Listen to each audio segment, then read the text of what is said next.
My name is Günther Fehlinger-Jahn, and ladies and gentlemen, I want to give the following message. As Günther Fehlinger-Jahn, chairman of the Austrian Committee for NATO Enlargement, advocating for Austria, Ukraine, Kosovo, and Bosnia and the EU to join NATO, I'm as well an Austrian SME economist. And I'm recently obtained some level of media coverage by ex-India campaign, and I really support ex-India. Today I'm going to speak about what and why the global Khalistan referendum, a campaign which India violently opposes, is a good thing.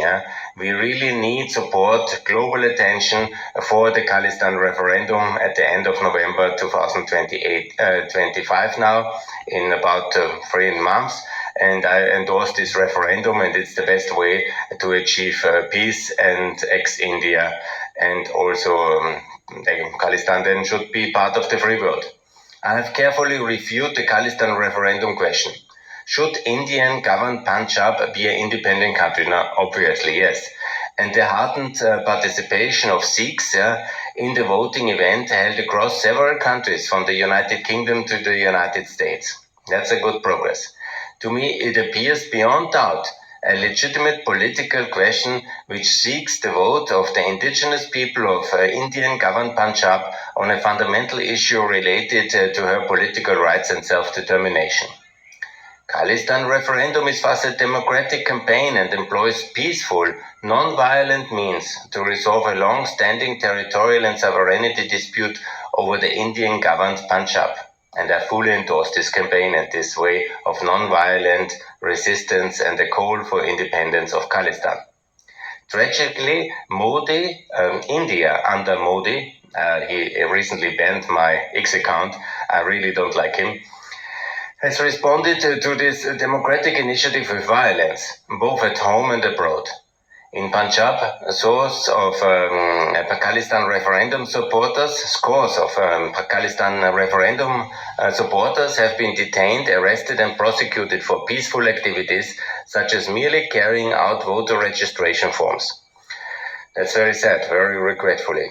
Overseas, the Modi government has been implicated in the assassination, imagine that, of Hardeep Singh Nijjar in Canada, who was leading the Khalistan referendum, and he was then, and the other supporters were detained, and that's really unacceptable. And I have also here this information that there was an attempted assassination against Gurpawat Singh Panun in New York, the general counsel and spokesperson of the referendum.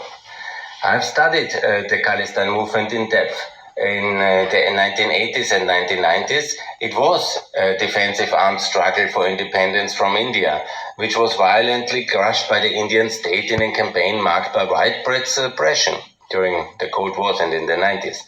Today, however, the movement for the right for self-determination of the Indian government Punjab has evolved to embrace an international recognized method, voting and ballots, not bullets, through the Khalistan referendum.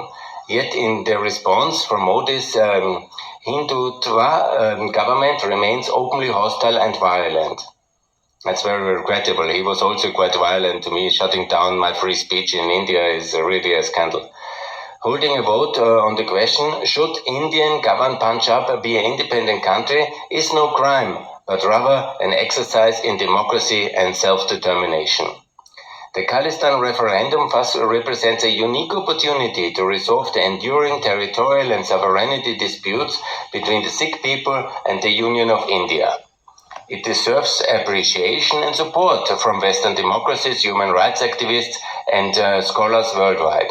We must press India to cease criminalizing the Khalistan referendum and allow such peaceful voting process unhindered. Only through dialogue and ballots, not bullets, can a resolution be achieved. And this is a message I fully endorse, and I really support the Khalistan referendum, and ex-India can be achieved exactly like that. And I hope that this voting process will go on. The referendum will be a success, and that we all in the free world support the freedom for the people of Khalistan, of Indian occupied Punjab, and for the Sikh people. Best regards, my message from Austria. Bye.